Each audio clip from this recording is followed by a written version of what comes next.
Mary.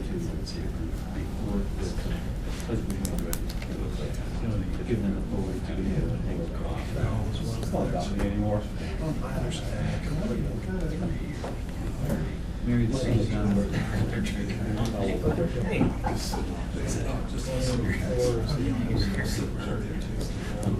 Not sure. My co-assistant saying you were now 3 bed. Relax.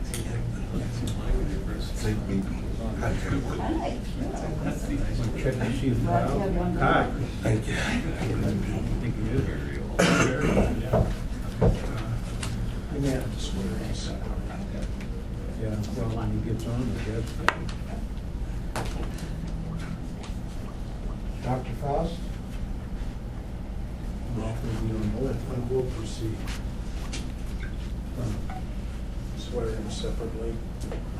All right, everybody, let's bring this 2016 reorganization meeting for the Erie County Retirement Board to order. My name is Doug Smith. I'm council's clerk, and I get the privilege once a year to chair for about 5 minutes. So this is my 15 seconds right now. We begin, our first order of business is to swear in our members of the board. We've got Kim Alexander to administer the oath for us today. So members, if you would please rise and raise your right hand. Ms. Alexander, if you would come forward and administer the oath, please. No, all at once. Yeah.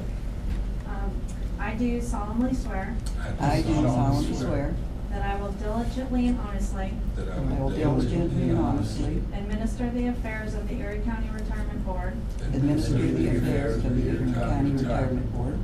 Further, I will not knowingly Further, I will not knowingly violate or permit to be violated violate or permit to be violated the provisions of the county pension law. the provisions of the county pension law. You are so sworn. Thank you. All right, we're going to swear in Dr. Faust independently. Apparently, he's not quite with us on the phone just yet. Mrs. Schaaf, you're not technically the secretary yet, but I'm going to ask for your help in calling the roll. Okay, Mr. Sparber, Here. Mr. Horton, Here. Dr. Faust, what should we say just here for him? I think we can, yes, put him as a positive. Ms. Schaaf here, Chairman Leon. Here. All right, our first piece of business is to nominate and elect officers for this board, chair, vice chair, and secretary. First piece of business then, do I have a motion and a nomination to Mr. Clerk, fill the chair? I nominate Mr. Fiore Leon for chair. I have a motion for Fiore Leon as chair. Is I'll there a second second? Second by Mr. Sparber. I move that the nominations be closed. All right, and let's hear a roll call on Mr. Leon as chairman of the board. Mr. Sparber, Yes. Ms. Schaaf, yes. Mr. Horton, Yes. wow. Dr. Faust, Chairman Leon. We will check back with Dr. Faust when we get him on voice here and go over his votes to make sure that we have them clear. Congratulations, Mr. Chairman. Thank you, Mr. Clerk. Next, the chairman will open the floor for nomination of vice chair. I move that to nominate Dr. Faust to the position of vice chair. Mr. Chairman, I got back on the line at the wrong time, it looks like. Let's, I'll second that. Kyle, before we go any further, I think the notary is going to have to swear you in first. Okay. Would you do that, please? Sure. Raise your right hand and repeat after me. Okay. I do solemnly swear I do solemnly swear that I will diligently and honestly I will diligently and honestly administer the affairs of the Erie County Retirement Board. administer the affairs of the Erie County Retirement Board. Further, I will not knowingly violate Further, I will not knowingly violate or permit to be violated or permit to be violated the provisions of the county pension law. provisions of the county pension law. You are so sworn. Thank you. Thank you. Thank you, Kyle. Also now, we have a motion from Mr. Horton and a second from Mr. Sparber for you as vice chair. We'll take a roll call vote on Mr. Sparber? Yes. Ms. Schaaf, yes. Mr. Horton? Yes. Dr. Faust? Yes. Chairman Leon? that. Yes. Next, I'm opening the floor for nomination election of secretary. I nominate Ms. Shaw for secretary. Second. Moved by Mr. Horton, seconded by Mr. Sparber. Comments? If not, roll call on that too. Mr. Sparber? Yes. Ms. Schaaf, yes. Mr. Horton? Yes. Dr. Faust? Yes. Chairman Leon? Yes. Any other business for the reorganization? If not, I'll entertain a motion for adjournment of the reorganization. We stand adjourned. I'll now call to order the Erie County Employees Retirement Board. Let the roll call reflect that all members are present. Next is a hearing of the public. Anyone from the public wish to be heard on the Erie County Employees Retirement Board? Anyone from the public? Once, twice, third, and last time. Thank you very much. Next is, I'll entertain a motion to approval of the minutes of the fourth quarterly meeting. So moved. Moved by Mr. Horton, Second. seconded by Mr. Sparber. Comments? All those in favor signify by saying aye. Aye. Opposed? So carried. Thank you. Next is report of Morrison fiduciary. Okay, we're in Erie County, correct? Are we gonna go back to do Yes, Pleasant we're Ridge? in Erie County right now. We're Erie going County. back to Yep. Pleasant Ridge later. Okay, let me give you a little bit of an economic overview. I guess it's no surprise to anyone in the room that we're going through a little bit of a soft period in the financial markets. It's a condition where 4 or 5 problems have surfaced and the market has kind of interpreted maybe the worst case scenario. From about Christmas Eve to about the first week of February, the market did trade down around 12%. And, you know, every year we have some downturns in the market and we've been able to digest those. 12% is a little more severe and took a little longer. They were worried about the strong foreign exchange, where U.S. companies are a little less competitive. They thought the U.S. could slip into a recession based on this slowdown in the energy sector. They thought that China might have significantly falling economic activity. They were worried that internationally, and especially in the emerging markets where a lot of petroleum, commodities, and basic materials are produced, they thought that that particular area was unusually weak and could create some defaults and some cascading effects. And I think the market basically priced all those factors as kind of a worst case scenario. As time rolls on, some of these concerns have been mitigated.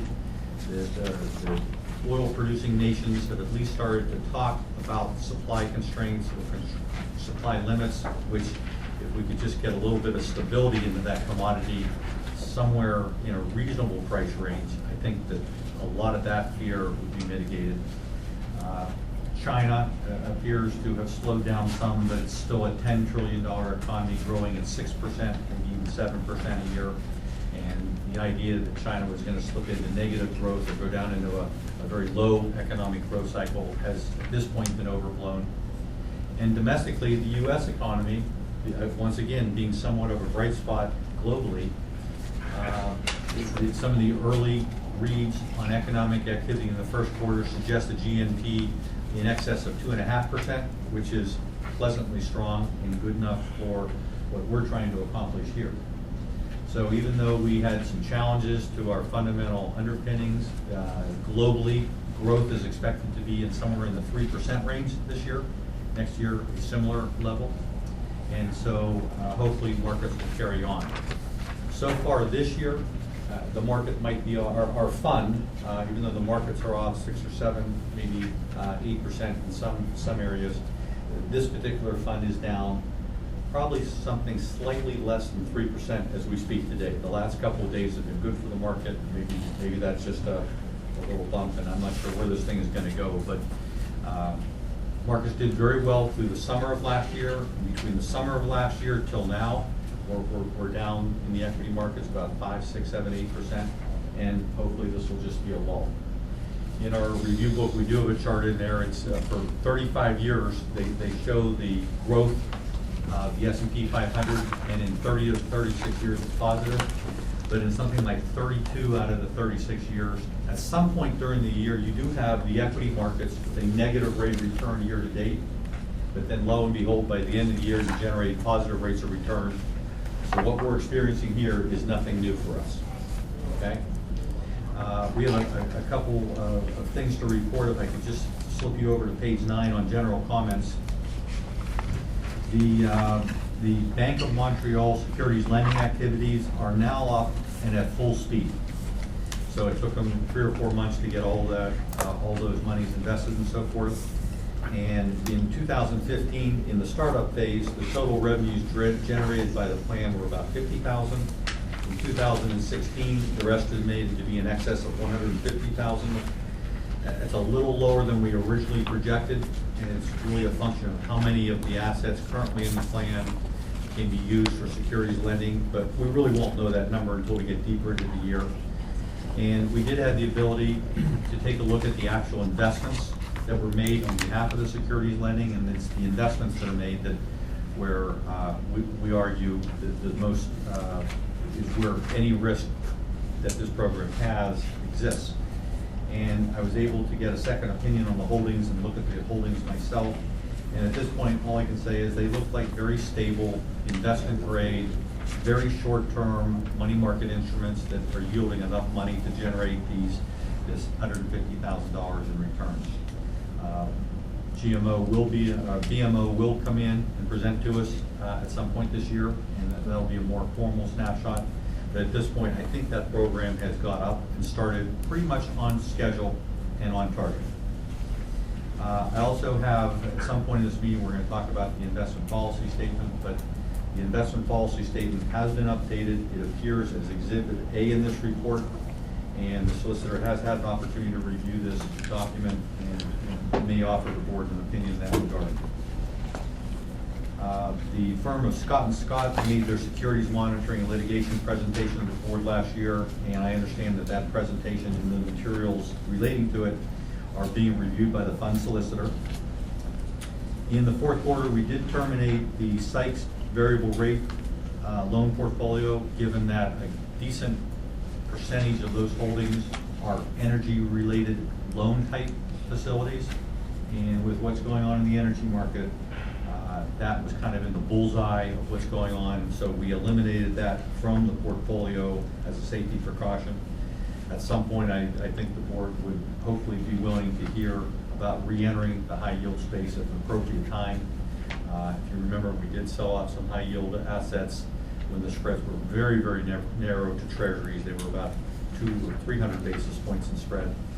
They got up to about 600 basis points, which is kind of the average spread, which I thought was a better point to have a conversation about high yield. They've since adjusted further. They're now about a 9% spread to treasury, so they're now getting to be in that very, very attractive area. They're going to be dependent, though, on how these oil companies and these drilling companies survive this year, whether bankruptcy or non-bankruptcy is the case. So until that story clears, I think we're still on the sidelines, but it is an asset class we've been successful with in the past, and it's getting into one of those zones where it's a very attractive asset class for us to consider. At the last pension board meeting, the board did vote to engage Boyd Watterson's real estate, the government lease program, real estate fund, and that funding occurred on February 1st. And I think those are the highlights in the notes. Flipping over to page 10, the asset allocation in the fund, I believe is rather conservative, only 52%, only 53% equities, which is probably the lowest equity weighting we've had in the portfolio for 7 years. We did de-risk the portfolio a couple of times last year, and frankly, it's not a bad time to be a little bit lower in equity weighting. There'll be a time when we'll be much more enthusiastic, but it's just a nice time to be lighter rather than heavier. We do have one portfolio holding, which I think is a disappointment so far. And as you know, we've placed about 5% of the fund's holdings into Miller Howard's Master Limited Partnership, Energy Partnerships. And we did that sometimes last year. And that market has been tainted by the oil market. And, but I'm here to say that I have met with Miller Howard a couple of times, as recently as yesterday in one of the Erie County accounts. And I've also been in dialogue with a couple of other master limited partnership type money managers, just to make sure I'm getting the story straight. And it's kind of hard to believe, but these particular 16 stocks we own in that portfolio are performing financially exactly as the board expected them to perform when we made that decision. Despite all the energy problems last year, these companies improved their cash flow and their distributions by about 6%. And so far this year, 9 or 10 of them have issued increased distribution rates for 2015. Of course, their model is not dependent on price, it's dependent on volume. And at this point, natural gas to a large extent, and they have a little bit of oil revenues in there as well, but the amount of energy being consumed continues to flow at least a rate equal to last year. Actually, it's growing 2, 3, 4% a year. And as that growth occurs, the volume transported through the pipelines grow and the revenues grow. So this is an asset class which now is probably down about 20% from when we purchased it to reflect the energy markets. But we stay committed to the underlying financial performance of these companies, and eventually the share price will properly reflect the underlying economics. I think this will end up being successful. Question? Frank, a question. Warren Buffett took a position in Kinder Morgan, which is one of the pipeline companies. I don't know if it's in this portfolio or was ever in this portfolio or not. It may not have been. But does that indicate any trust now occurring that, you know, perhaps it got overdone on the downside? Well, you know, in my career, this is one of the biggest disconnects I've had between fundamental financial performance and the price of the investment. And Kinder Morgan also has a pretty good sensitivity to the price of energy. And I think that Mr. Buffett's decision there reflects a bottoming of energy prices as well as the model, you know, the confidence in the distribution model. I think I think there have been some institutions that have come in and said, hey, this sector of the market is really cheap, we're going to add some money to it. I've seen 5 or 6 big pension funds allocate to this. But I would see it as a positive, but recognize that that was more of a commodity price play. What we have here is strictly volume. And I can't understand how we got caught up in this, but in time that should cure. Thank you. Okay. We do have a significant decision on our plate here, so I'll make a recommendation. As you know, we had terminated 2 of our longer-term large cap core equity managers, and our policy dictates that we attempt to have roughly half of our large cap core equity money managed in index funds, roughly half of that money managed in actively managed equity strategies. So at the last meeting, the board authorized us to look for suitable replacements for that index. And our firm, not necessarily for Erie County, but our firm did do a search for managers in this space. And our criteria was we wanted managers that were active, but had a style that was very tethered to the index itself. So to us, index price 1% after fees would have been an absolute miracle. You know, that would be the holy grail. We could find that type of manager. So we were not looking for fully active managers that might beat or trail an index by 3 or 4 or 5%. We were looking for managers that really closely tethered their structure and their portfolio strategy to the index, that added enough active management that they could beat the index on an after fee basis. With that, we got 35 proposals. We got some really good proposals. I narrowed it down to about 4 or 5. And at this point, I would recommend that the board approve an investment with Golden Capital Management Enhanced Large Cap Equity Account for roughly $10 million. And this is a firm that has been around for a long time. They've been doing this for well over 10 years, almost 15 years. And they've consistently been able to generate returns that are index plus 100 or 125 basis points. In the RFP, we asked all the managers to ensure that they were presenting a fee schedule that reflected that they must be competitive on an after fee basis with indexing, and if indexing is 5%, how much more could active management charge? And the managers came in at 24, 30 basis points, 35 basis points. Historically, we paid 40, 50, 60 basis points for active management, so it's kind of an enhanced index with a much lower fee schedule. And Golden's proposed fee was 30 basis points, which I thought was reasonable. We also saw very good proposals from Vanguard, but we already have quite a bit of Vanguard in the fund. I didn't really want to overweight in any particular manager. I was also very impressed with one of the Pennsylvania firms by the name of Twin Capital, who actively calls the municipal market, but their track record was only about 7 years, although very, very credible. But in reviewing all this information, I wanted to go ahead and recommend Golden Capital Management. One disclosure, Golden Capital Management is 65% owned by Wells Fargo, and Wells Fargo obviously has an office here in Erie.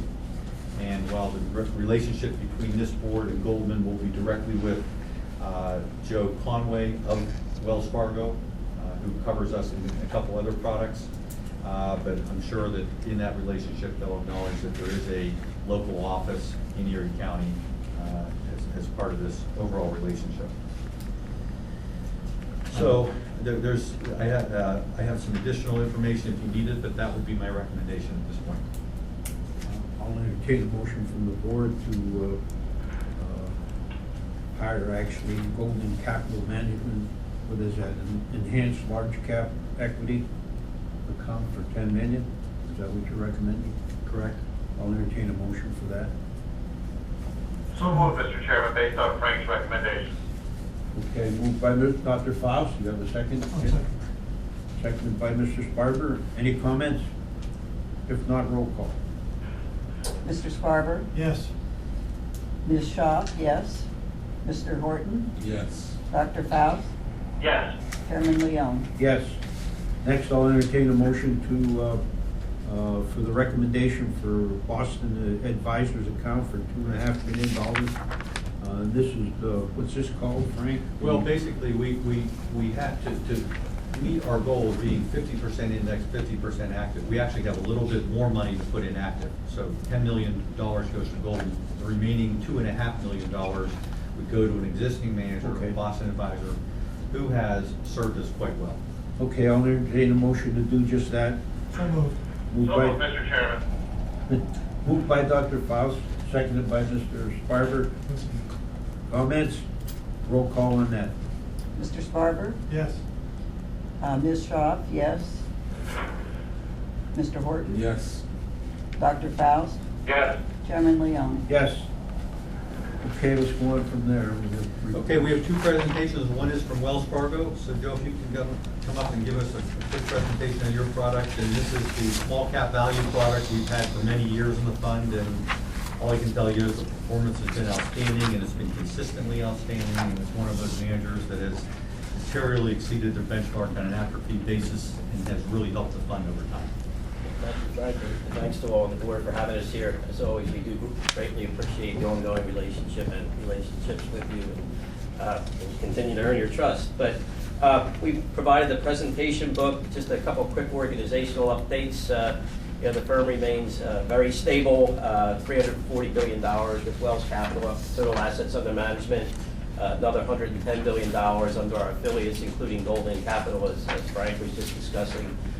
In terms of overall organization, we did announce in the beginning of December that the Wells Fargo Asset Management CEO is retiring. We do anticipate an announcement shortly on his replacement, so we will continue to keep you up to date on that. To get into the strategy, it's the global special small cap strategy that we are invested in. As far as the investment team, on page 8, we have a profile of the team. Very stable. The team continues to be led by Jim Tringus and co-led by Brian Van Cronkite.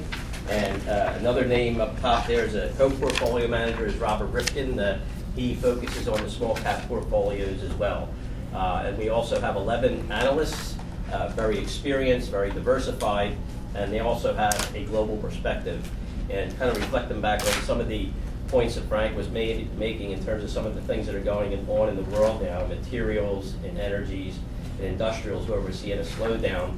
That global perspective has helped us quite a bit, and we've outperformed in all three of those sectors over the course of the past year, what's been clearly a challenging environment. Real quick, in terms of the strategy, I'll turn you to page 10 for a second. Just a quick reminder on what we had bolded on page 10. A reminder of what the team does. 3 key points. We look for companies with a long-term competitive advantage. We look for companies with strong and sustainable cash flow. And perhaps the one thing that differentiates this team from what I've seen from a lot of teams is the 2 team leaders are CPAs, Jim Tringus and Brian Van Cronkite. And they really start their investment analysis from a standpoint of looking at the balance sheet. How strong is the balance sheet? Where is their hidden value? Say subsidiaries, tax opportunities, an opportunity to use the balance sheet in order to generate future cash flow. And I'll cite a number of examples of those in terms of mergers and acquisition, not in terms of just our companies being acquired, but also the companies we own making wise acquisitions in order to expand their businesses and generate a great deal of free cash flow. So we'll dive right into the portfolio here, our market and portfolio review. I'll take you to page 15, just a brief recap of your portfolio. We started out the year at $20.4 million. About $1.5 million was withdrawn for rebalancing purposes, and we ended up with an ending value of $18.3 million, and that obviously reflects the market that Frank outlined for the year.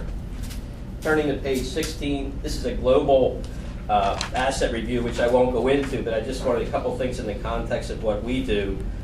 We have down the bottom charts on the various segments of the market for the different time periods. For the 1 year, you see the 2 items colored in purple there.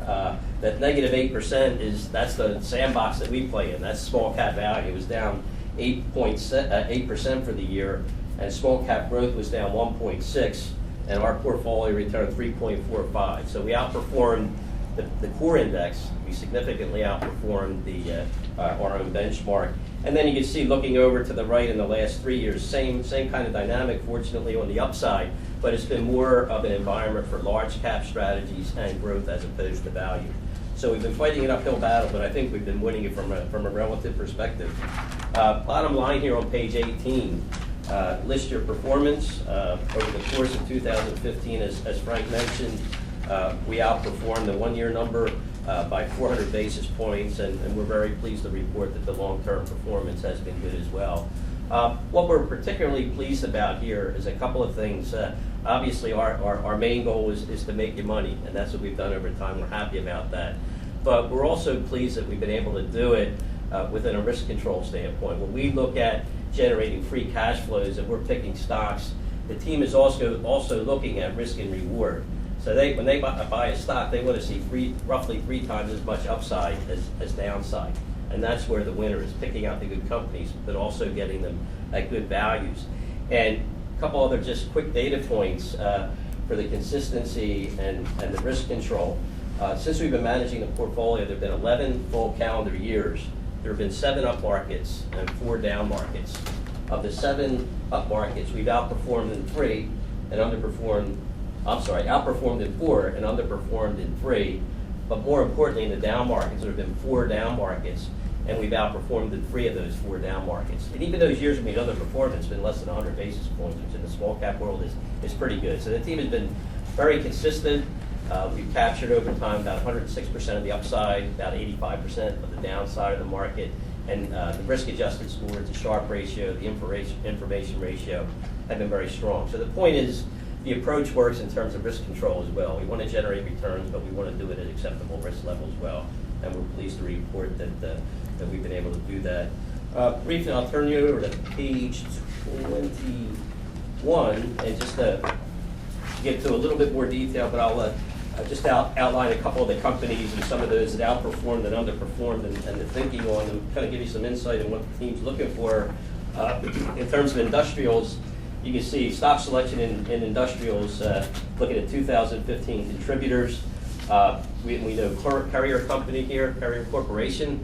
That is a company that is no longer in the portfolio, and it's because it was acquired earlier in the year by R.R. Donnelley, and it was a very competitive bidding process, so there were a couple suitors for that.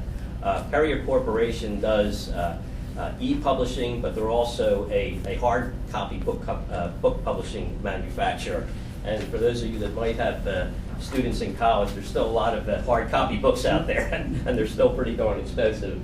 But R.R. Donnelley purchased Perrier Corporation, and there was this about 40% increase over what we had bought the stock for. Stock selection in Staples, company is a beverage company.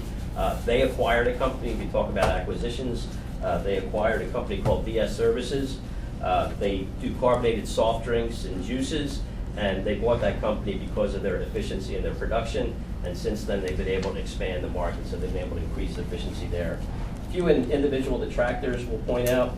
iNation, they are a data storage company. It's a company we've known for a long time. They have transitioned over from data storage, the old floppy disks and cassettes that we used to buy. iNation made a lot of them, and they're more moving into data security.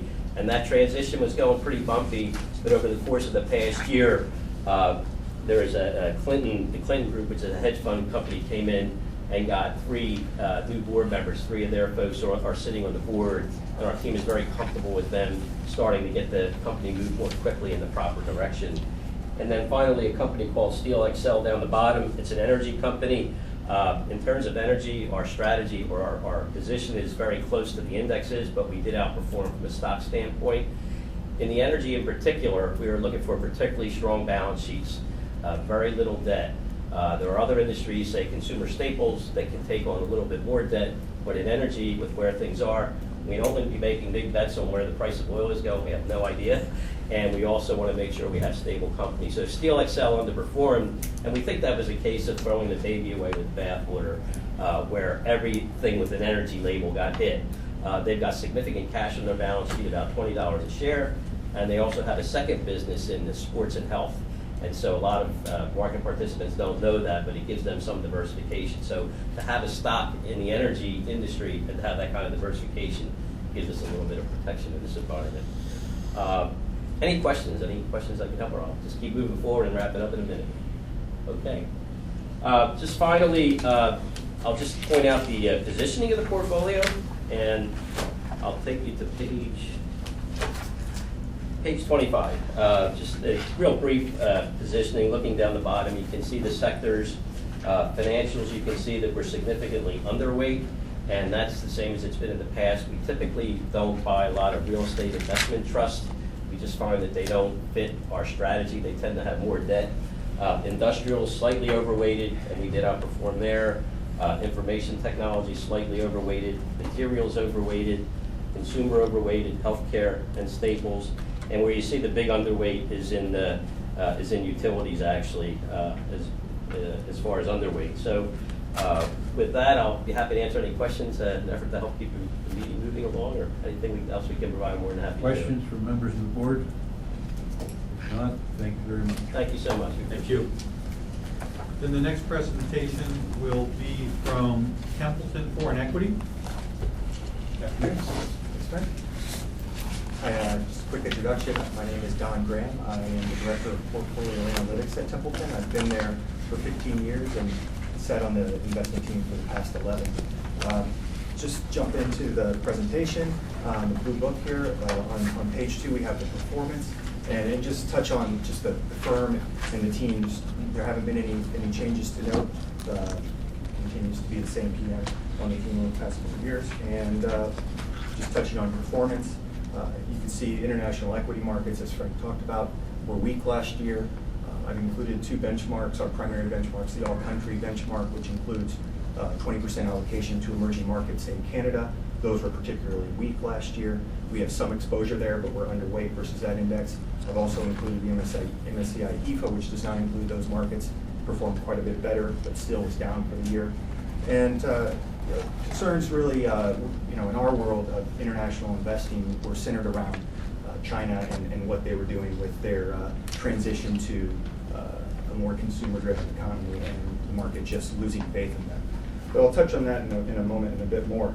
Just looking at what's driving performance in the past year, on the negative side, we were underweight some of the more defensive parts of the market, and that included consumer staples. That included Japan. Japan's generally thought of as a safe haven market when in times of economic stress, and we've been somewhat negative on that market. We have been underweight, and that was a detractor last year.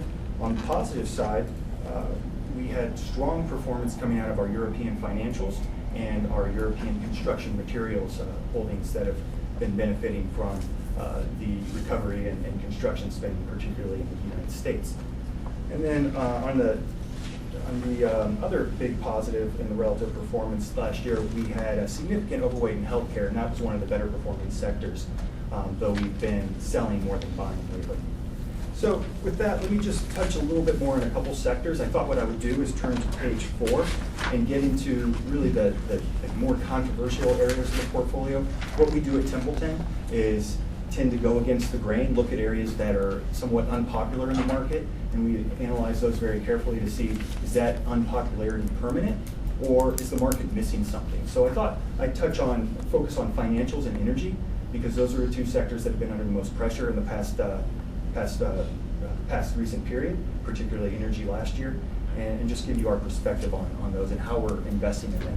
And then I'm happy to touch on any of the other sectors in more detail as well as needed. The financials to start with, you can see we have on page 4 a fairly sizable position in the sector. We're somewhat overweight, but not tremendously overweight the market. The bulk of our exposure is in European financials. We have a fairly sizable overweight versus the market in European banks and diversified financials, as well as insurance to a certain extent. That worked well for us for the past several years. We've positioned ourselves, I think, fairly conservatively in this sector. It has been weak recently, in large part because financials tend to underperform when the market underperforms. So they tend to be high beta plays that go down more. But the other big issue that's been of major concern in the very recent past has been interest rates. And as you may know, higher interest rates or slightly rising interest rates are good for banks, as they can earn a larger margin on their loans. And very low interest rates like we're experiencing now crimp those margins, but don't necessarily mean they can't make a profit. So just touching on what our view is on our banks. The first thing I want to say is all of our banks are comfortably above their minimum capital requirements. Regulators have required banks to be much more conservative in the past. And coming out of the financial crisis, when we moved heavily into banks in 2012, relatively close to the very bottom of the market for those securities, we looked for companies that we did not think would have to raise capital. And right now what you're seeing in the market is a major fear that companies are going to have to raise capital again. One issue is the energy exposure, which we think is completely overdone. These companies have very little exposure to energy loans, at least the ones in our portfolio. Some banks will be hit by that pretty hard, but these banks, in the worst case scenario, we don't see it having much impact on earnings at all. But the interest rate issue is a long-term concern. Our first thought is, are interest rates really going to go significantly low from here? We don't forecast them going significantly low. We have the expectation that they do rise modestly in the next 5 years. That's our outlook. We look 5 years out. That's a pretty long time for things to turn around in the economy, to justify higher rates because inflation has started to pick up and labor markets remain stable. But the fact is, that's going to crimp earnings, and we factor that into our numbers. You look at the returns on equity that these banks generate, it's somewhere in the neighborhood of 10 to 15% for most of the companies we hold. So that'll probably come down 1 or 2% if interest rates stay where they are in the next year or two. And it could come down somewhat more if they go much lower, going into the negative territory, which we don't expect to happen in any kind of protracted period. But as I said, these are very well capitalized banks. They've gotten much more conservative. They're ready to weather a weak economic environment, and we feel quite comfortable with them. We think that the valuations are far too cheap. On average, these banks are trading in the neighborhood of half of their book value versus more like 1.5 times in history. So what is our expectations? If we continue to see this muddle through very low interest rate environment, we think these stocks can double. If we see the economy stabilize more, inflation pick up a bit, we think these stocks can triple or quadruple. And we really feel this is just the kind of valuation that is multi-decade lows. That's a great opportunity. And that's what we do. We look at where pessimism is and we analyze it, and if we think it's worth buying, we buy it. And that's financials and European banks in particular are one area we've been quite positive on. And the next sector I wanted to mention was energy. Energy, you can see, is a fairly significant overweight, 6.6% versus the MSCI fund. This has been the sector we've been doing the most buying in the recent past. Obviously, oil prices have been not going the direction that these companies would prefer. That's given us opportunities to buy. When you see oil prices dip in the low 30s and the high 20s, we've been able to pick up some pretty cheap stocks at low valuations that we haven't seen for many, many years, several decades. So Just about, what are you buying in energy? Are you buying the big? the bulk of our exposure is integrated oil companies. So the Royal Dutch Shells, BPs, that's somewhat of a conservative play, you might say.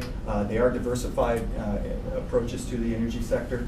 They do have the production side of the business that's being hurt by low oil prices, but they also have the refining side of the business that's actually benefiting from cheap gas. So they're not as negatively impacted as some of the other parts of the market, like the exploration and production and oil service companies.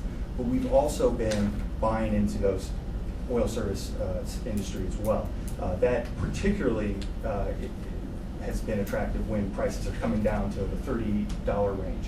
And so you've seen us pick up some pretty nice buys there. But what I want to emphasize in this sector, what we've been trying to do is not say we know when oil prices are going to go back up. We don't really know exactly when they're going to go back up. So we want to own companies that have very strong balance sheets that can weather a protracted period of low oil prices. So those integrated oil companies I mentioned, Shell has tremendous costs that it can cut, and it's cutting. And it's cutting back on some investment in some areas, but it's going forward because long term, they think oil prices will come back to maybe $60, $70 range, maybe in the next 5 years. But in the near term, obviously, there's not going to be as much profit off of those projects. So that's one way of playing it. The other way is the oil service companies, and I think a good example of how we've been implementing our strategy is a stock called Petrofac, based in the UK. Petrofac has a rock-solid balance sheet. Most of its operations are in the Middle East with national oil companies who have not been cutting back spending. They actually saw their order backlog reach record highs last year, despite oil prices tanking. And they had 11% return for the portfolio.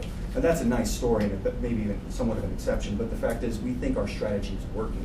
Our stocks are outperforming those of the market by a fairly good margin, 6% last year. So while we were overweight the sector, it actually was not a negative for relative performance because our stocks outperformed those of the market by a decent amount. So we think this strategy is going to work. We think oil prices are going to recover. When, it's hard to say. Will OPEC cut? We don't know. They're talking about it, and that's part of the reason why we've seen a little bounce in oil and these stocks just in the past week. But OPEC tends to take some time to come to terms with each other. There's not a lot of friends within OPEC, so that remains to be seen. But we do expect, barring any cuts in OPEC, that production levels continue to be stable over the year while growth remains positive. So the market should come back into balance sometime later in the year, even if we don't see big cuts coming out of OPEC. So if that happens, these stocks are going to do quite well, and the fact that we have almost 7% overweight, I think, will be a key driver of outperformance. And with that, I also just mentioned healthcare. We have been selling more than buying there, as I mentioned. That overweight has worked quite well for us, but pharmaceuticals are starting to get recognition that the outlook is not as bad as previously thought during the period when the Pfizers of the world were seeing patents expire and profits drop dramatically. That period is largely behind us, and these companies have much more of a positive outlook from the market view, and that tends to be the time when we start to exit. So I think you're going to continue to see that sector be coming down in the portfolio as we look to redeploy it in some of the areas that have been weaker. So with that, I thought I would touch just briefly on the regional allocations. If you could turn to page 6, you can see how the portfolio is positioned from a geographic perspective. Europe is by far the largest part of the portfolio, as it is part for the market overall, but we do have an overweight, and it's served us fairly well. I talked about financials and construction materials stocks doing well, and that's been the case for the past several years in our portfolio. We've certainly shifted things around, but by and large, those positions continue to be held and do well. Our view on Europe, just from a more macro perspective, is it's extremely cheap. You look at the valuations, they're at multi-decade lows versus the United States, and they're looking cheap relative to the world overall. The only area that really looks very cheap compared to Europe is probably emerging markets, which we know has a lot of issues, and I'll touch on that in just a moment. But Europe looks cheap. Policy remains supportive from a fiscal and monetary policy perspective, and they are more exposed to China than the United States is. They have the migrant crisis going on, though that may be more of a boost to the economy than a headwind. But they've weathered this fairly well. The economic activity held up pretty nicely last year. Manufacturing has actually been more in an expansionary phase than a contractionary phase like what we're seeing in the United States and China particularly. And the consumer is starting to come around as well. Spending is up. They're a little bit later in the cycle of economic recovery than the United States was, so it's still kind of on an upswing. Corporate earnings are at the low point in the cycle, and we're seeing them grow. We saw some decent earnings growth last year. Even with the negativity in the market, earnings growth is still expected to be something in the neighborhood of 5% this year. So we're pretty positive looking at the valuations and the earnings outlook and the policy support that's a good area to be invested. Then next, just looking at the rest of the world, I think the way I would characterize that is we're generally underweight more commodity sensitive countries, and that would include emerging markets. If you compared us to the all-country benchmark, which is what we use as our primary benchmark, that benchmark has about 21% emerging markets. Your portfolio has about 11. We had about 15% at December of 2014. We were selling more than buying early in the year, particularly out of China, as that market had been very strong. But as China has reversed course, later in the year, we found some opportunities to actually get back into names that we had been exiting early in the year. And we think that the outlook is not as bad as people think. We think there's a couple key factors that people are misunderstanding about China. And the big theme in China is their transition from investment-driven industrial economy to a service-driven consumer economy. And that's a multi-year process that is going to have its ups and downs. But the fact is investors are very skeptical. And the two issues that really drove that skepticism over the past year have been currency devaluation and debt. Well, first of all, currency devaluation, the currency didn't really get devalued by that much. It fell maybe 5% last year versus the dollar. What China did, they broadcast this for quite a bit of time beforehand, but the market didn't quite take it very well because they tend to be not very detailed, not very transparent in the communications. But what they did is they shifted from a peg to the US dollar to a peg to a basket of currencies representing their trade partners. That includes the euro. So what did the euro do last year? The euro fell against the dollar, and because their new peg was including the euro, the currency fell as well. And that's really the main driver. Now there's a view that they're going to be competitively devaluing their currency going forward. We don't buy that view. We think that this is an economy that has a trade surplus, that has interest rates differentials that are high, that inflation is low. Those are conditions that justify a stronger currency, not a weaker currency. So we don't see significant depreciation in that currency like some people have been predicting. Hey, before you go on. Go ahead. Look, and I don't know how the board feels about some of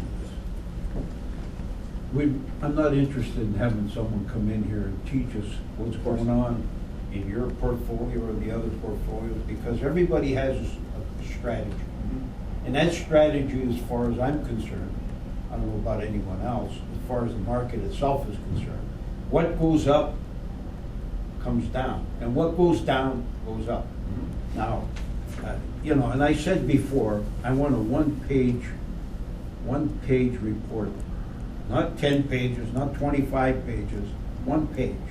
That's all we need here, okay? And as far as what you do or what you perform on your investments will be evaluated by our consultant.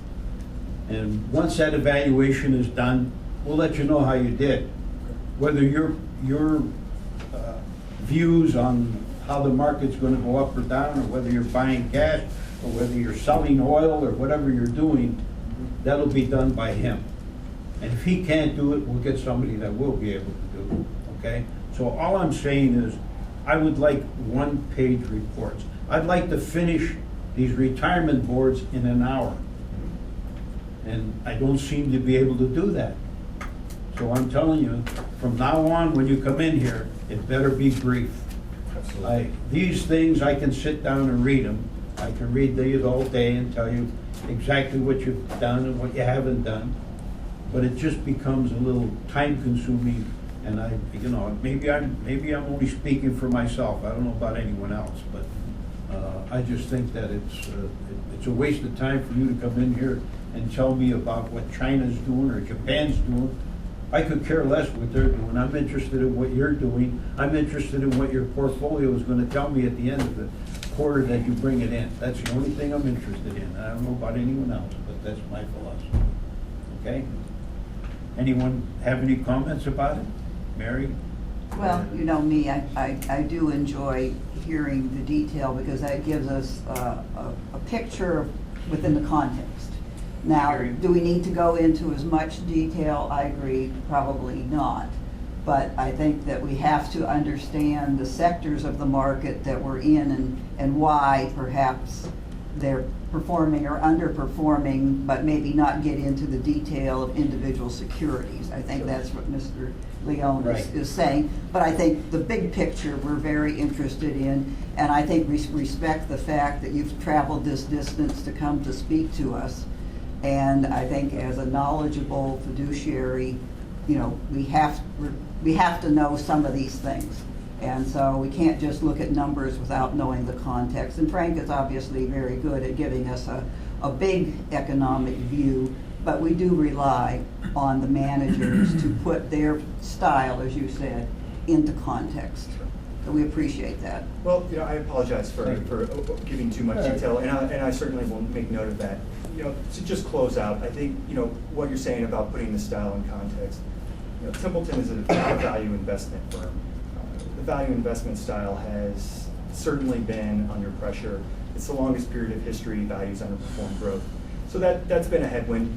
We've managed to stay relatively in line with the market. When you compare us to our value benchmark, we've blown it away. But we've been fairly consistent with the overall market. We think that at this stage in the cycle, value is poised to outperform. If value outperforms, this strategy should tremendously outperform the rest of the market. And I think that is really the conclusion that I want you to take away with today.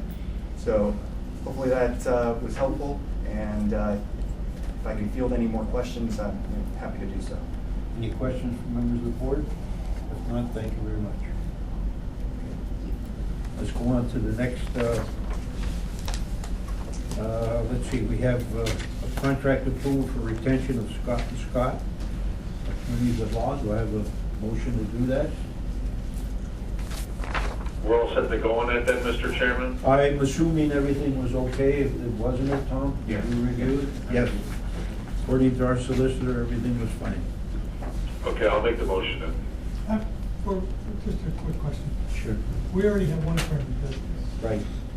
Yes, we do. It does benefit us to have another firm that does this. Not costing us anything one way or another, and when I talked to Tom, Tom indicated it wouldn't make any difference. And there are some counties that have more than one firm, some have more than two. There's no negative to having more than I don't see any problem, no. Mr. Chairman, Yes, go ahead. I believe the big advantage with it is that they are keeping their eyes and ears open for potential lawsuits where we could benefit. And then, you know, obviously their benefit would be that they're on point to be the lead litigator at that point. That, you know, but again, we're not shelling anything out at this point. Can I make a comment, Mr. Chairman? Go ahead. You know, as Jim stated, our current firm that we have, our office keeps track as the checks come in, and we deposit them into the pension account when they do the securities compensation from a class action lawsuit. And to date, it's close to $700,000 since they've been employed by the county. Now, that had zero cost to it. But the other thing is that if you recall, those of you that were on the board back in 2013, we were the lead plaintiff against a company that we ended up in the final analysis where it was Brocade Corporation and current firm Kessler, Topez, Meltzger, and Check were able to, per the court, there's a thing called, and I'm trying to think of the exact name for it here anyway, there's a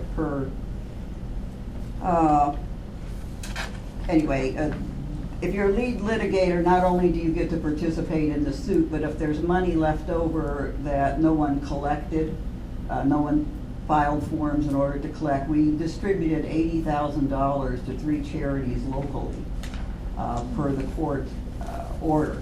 So they did not charge us anything for us participating as the lead plaintiff, and they never do charge. We're currently involved in 3 other litigation cases right now where we are the lead plaintiff, and there's never a cost.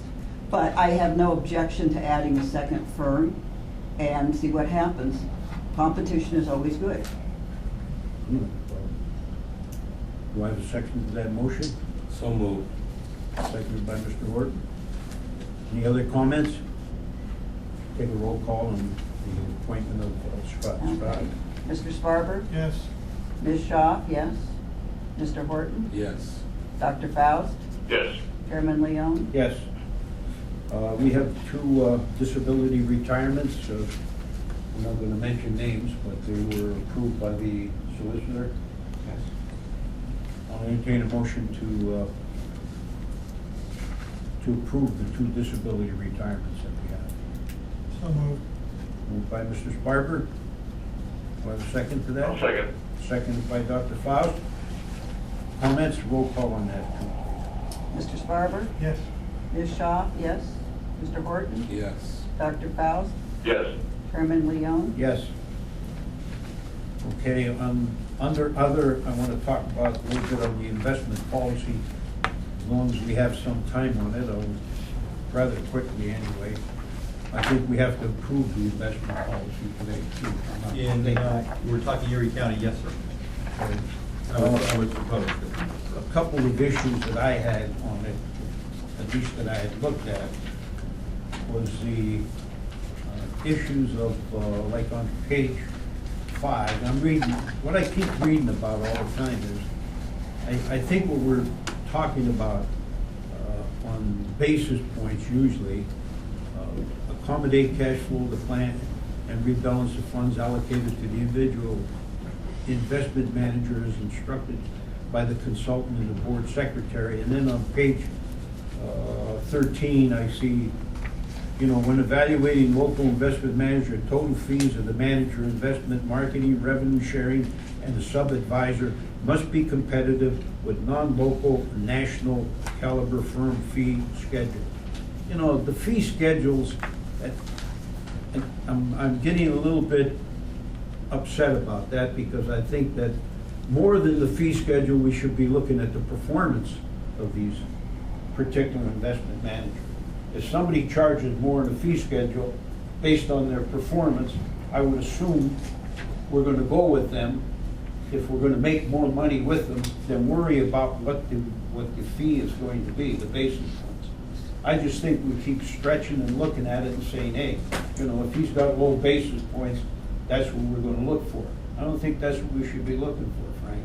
And I don't know if that's, meeting the criteria that I'm interested in, or if all of the other board members are interested in. I don't know. I'm willing to, adopt the investment policy, but I also would like to know, a lot of times when we're talking about basis fees, if that's a criteria that we're using. No, I think investment fees are very much secondary. I think they're. I would hope they would be, Frank, because it just seems like in many cases, I keep hearing, well, you know, the basis fees are gonna be less from such and such than it is from such and such. And I think that we should be looking much more at performance rather than what we're gonna pay that individual, whether they're from Erie, in Erie County, or outside of Erie, in Erie County. Okay, that's my beef, and I will, at this particular time, entertain a motion to adopt the investment policy of Erie County for the year 2016. I so move. Moved by Mary Schaaf. Do I have a second to that? I'll second. Seconded by Mr. Sparber. Comments? Roll call on the adoption of the investment policy. Mr. Sparber? Yes. Ms. Shaw, yes. Mr. Horton? Yes. Dr. Faust? Yes. Chairman Leon? Yes. I'll entertain a motion for adjournment. So moved, Mr. Chairman. Okay, we're adjourned from the Erie County Retirement Board, and I'll call to order the Pleasant Mr. Ridge. Chairman? Yes. Just very quick, I have to disconnect because I have a student coming. Not a And I problem. originally expected to be at finance today via phone like I am right now, but I'm not going to be able to do that. So if you could just let everybody know, I'd appreciate it. Thank you, Charles. I apologize and have a good weekend. Yeah, you too. Bye. Okay, I'll entertain, I'm calling the order of the Pleasant Ridge Manor Employees Retirement Committee. Let the roll call reflect that one member is missing. Hearing of the public, anyone from the public wish to be heard? Once, twice, third, and last time? I'll entertain a motion for the approval of the minutes of the fourth quarterly meeting held on November 19th. So moved. Moved by Dr. Sparker, or Mr. Sparker, seconded by Mr. Hort. All those in favor signify by saying aye. Aye. Opposed, so carried. Thank you. Next, report of Morrison Fiduciary Advisors. Simply stated, the Pleasant Ridge plan is also conservatively invested. Last year, it returned about a 1% return versus a benchmark of 0.2. So it continues to exceed the performance benchmarks and rank in the top third of the databases, which I think is good. The only thing in Pleasant Ridge we need to address is I also have a proposed investment policy statement for that as well, which is in the last exhibit of the report book. So we do have a policy statement in Pleasant Ridge as well. I thought we had adopted that with, oh, I'm sorry. We do have a separate policy? Separate policy for Pleasant Ridge, reworded to reflect the way the board is appointed Okay, we'll mark that under down. Tom Talarico's advice and counsel. Did you review that one too, Tim? Yes, we did. There were a couple of changes. I reviewed it with Frank and Ruben. Okay. We'll put that under other, we'll adopt it under other, unless you're ready to adopt it now, I don't have to. Whatever your wishes, I'm ready to go. Okay, let's, I'll entertain a motion for the adoption of investment policy for Pleasant Ridge Manor.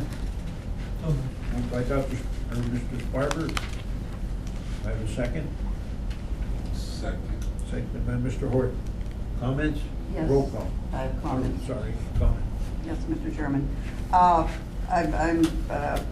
Just came across this in reviewing this for another day yesterday. On page 3 of the policy, what I found kind of unusual is the policy, when you're going to the paragraph that's second from the bottom, it's in the back of this book here, okay? All the way to the back. In 2012, which is the policy that we're amending, usually Mr. Burnett, crosses out in red what was there and puts in what's new. But there's a paragraph that was totally changed without being crossed out. In 2012, the policy stated, "The plan sponsor is the Pleasant Ridge Manor Board of Trustees, which has delegated authority to administering the investments for the plan to the Erie County Retirement Board." Quote, "The committee, the Pleasant Ridge Manor Board of Trustees retains authority for the plan's design and for the funding of the plan." But in the new policy, that did not show up. There's a whole new paragraph in there that says the trustees have delegated authority to administering the investments for the plan to the Pleasant Ridge Manor Retirement Committee. I don't know if that was simply an error. Where are we at here? Page 3. Page 3. Page 3 and what paragraph? Page 3, second to the bottom there, Okay. where it says the plan sponsored. In other words, Frank, the original paragraph that was there in 2012, I looked up the 2012 policy, was changed without any markups or any changes occurring in it. Yeah, I have that here. I don't know how the issue is here. I don't know what you had Oh, for, let's read, please. Anybody's, for page, under page 3. But I think, I've said before about Pleasant Ridge Manor, and I don't know whether Tom even agrees with it or not. But Pleasant Ridge Manor is still and continues to be a not-for-profit corporation. Regardless of what anyone says, the Board of Trustees on the Pleasant Ridge Manor, I mean the whole board, all 7 of them, are responsible for any implementation within this particular plan. Now, I believe Tom indicated that the chairman of the board can appoint whoever they want as far as being on the retirement board, and I'm sure that the chairman, who happens to be Mr. Horton at the time, is going to appoint the same board as you have on the retirement board. I don't see any problem in that. I've never have seen a problem in it, and I don't know whether this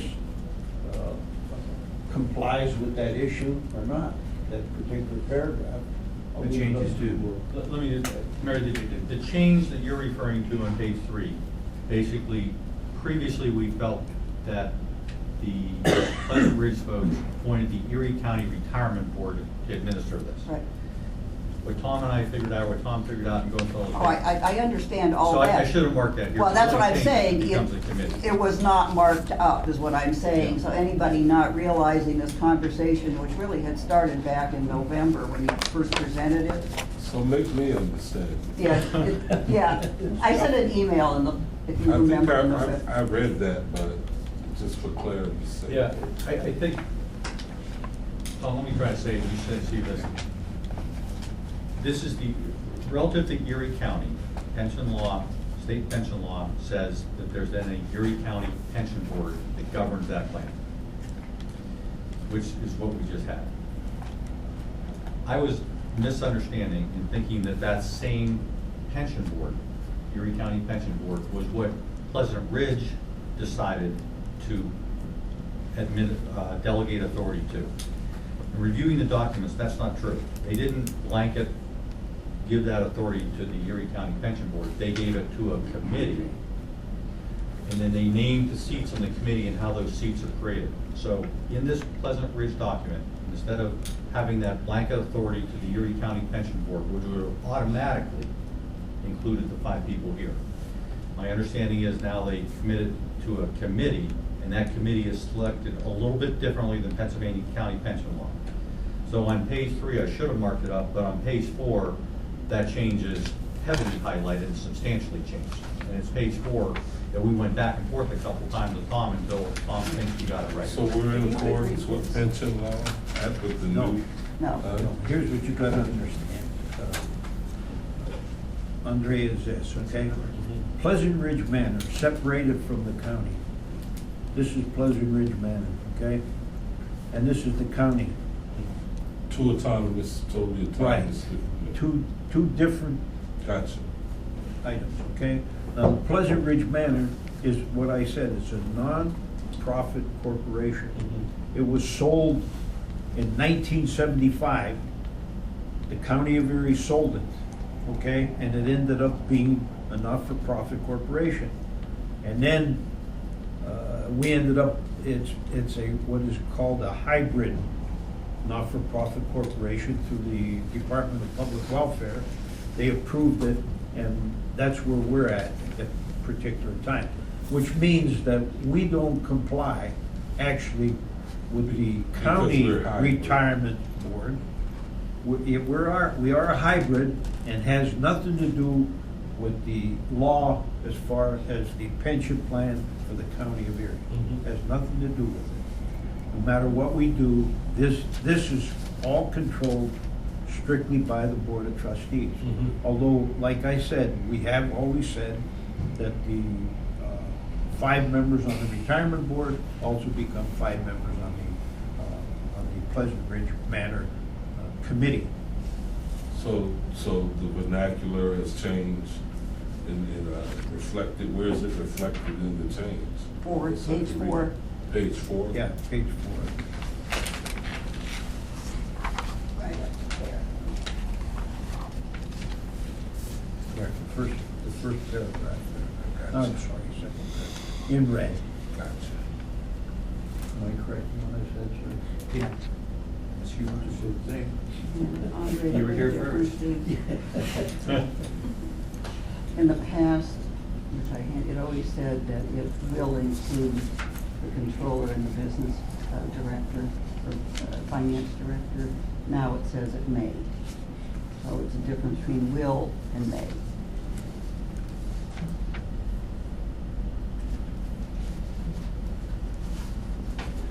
And Tom, your source on that is the plan document approved by Pleasant Ridge, Right.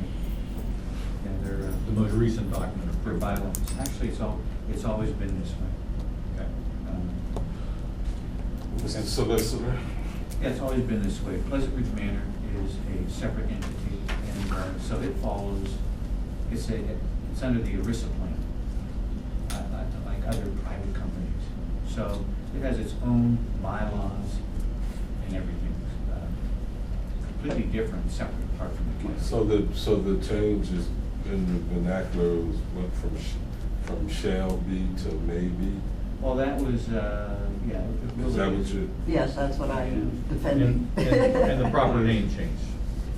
and the proper name But change? so you understand, the Board of Trustees of Pleasant Ridge Manor, private company, appoints the Pleasant Ridge Manor Retirement Committee, which are you, to act on its behalf, conduct business on its behalf. That, even though the same group serves as the Erie County Retirement Board for the county, They're still two totally separate. autonomous entities. That's right. Just so happens that the people are the same. Right, and so nothing really changes except for if someone comes in and argues over, well, you don't have to be. It Right. says I may appoint you, which I would be the may, today, right? Yes. Being the chair. I We don't like know the the way that future. sounds. Well, let's just deal with the now.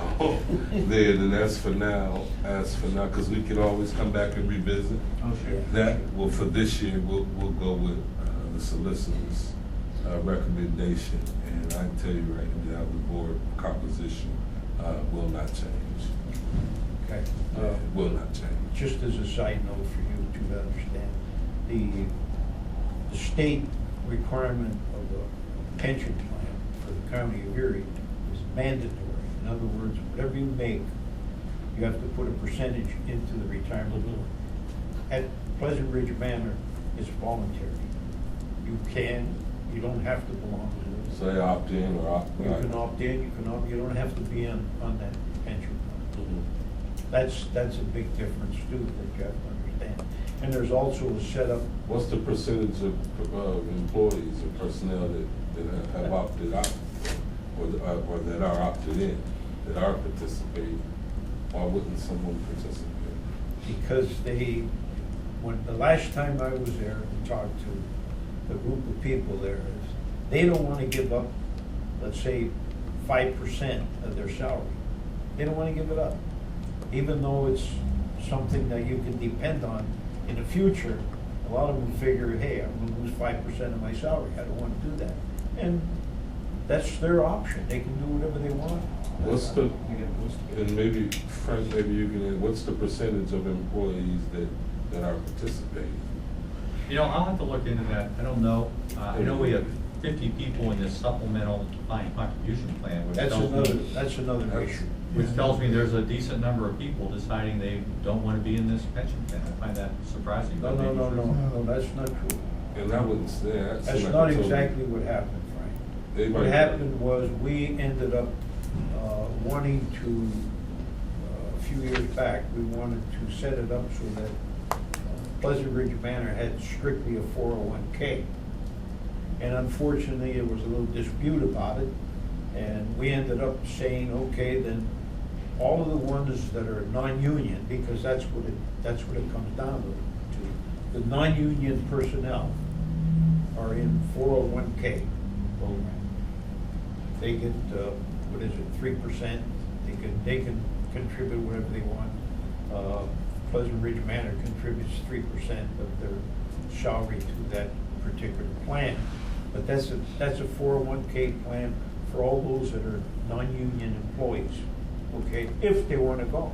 That's also, it isn't mandated, it's If that's a separate thing though, I'm asking, like, is the numbers at 20%? Is it 40%? I've heard that it's a pretty small No, number. it's a small amount? It is. Yeah, there's not a lot of them, because it's a good plan, most people recognize the value of it. There was a few. I'll get those numbers for you. Not many. Yeah.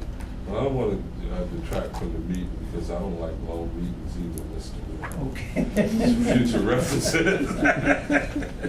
So, but, and Frank, I'll be certainly, you asked me a couple of questions when you introduced yourself on the phone. I actually used to be an auditor for labor's pension, so I'm not coming in totally blind or naive, but I am coming in a blank slate, because I'm coming in like I don't know anything, so I'll be calling you and Mary, and certainly Fiore, if I go left the wrong time, I know he'll be reining me in, so I have a lot to learn. I'm a team player, and I got a lot of questions. If you have any of me, feel free to call. Good, okay, excellent. Thank Welcome you. aboard. Okay, now I'll entertain a motion for the adoption of the investment policy for Pleasant Ridge Manor. I second. Moved in second, comments? If not, roll call on that. Mr. Sparber? Yes. Ms. Shaw?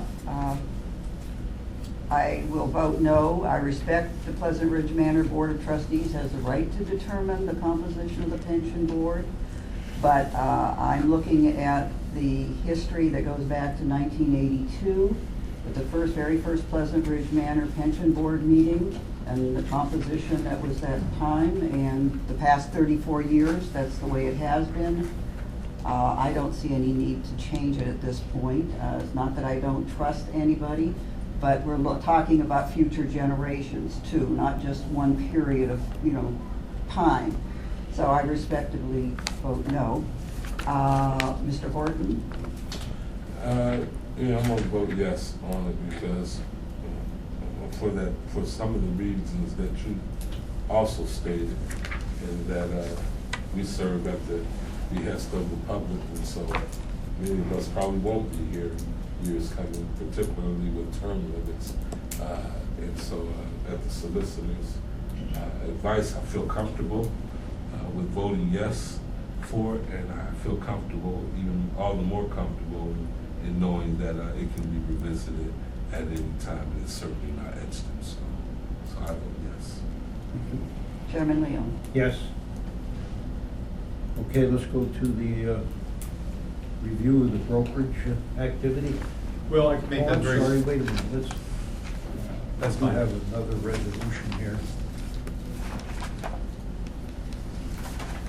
Resolution designating and limiting, I don't know if you have copies of this from the solicitor or not.